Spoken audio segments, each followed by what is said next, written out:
नाना दामिनी मॅडमला का फोन करतायत?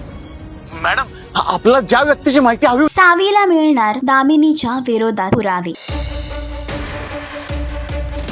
दामिनीच्या फोनवरती आला नानांचा फोन.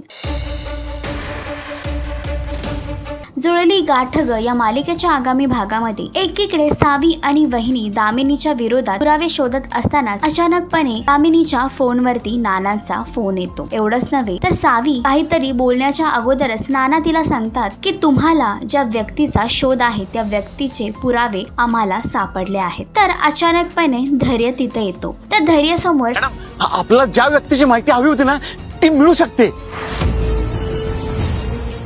सावी वेड बनत असल्याचं नाटक करत आहे. हे सत्य येईल का? धैर्य सावीच्या बोलण्यावरती विश्वास ठेवेन का? मालिकेचा अपकमिंग ट्रॅक तुम्हाला कसा वाटला हे कमेंट करून नक्कीच सांगा. आणि अशीच अपडेट जाणून घेण्यासाठी तुम्ही आमचं चॅनल डेली चक्कर रिजनल याला लाईक, शेअर आणि सबस्क्राईब नक्कीच करा.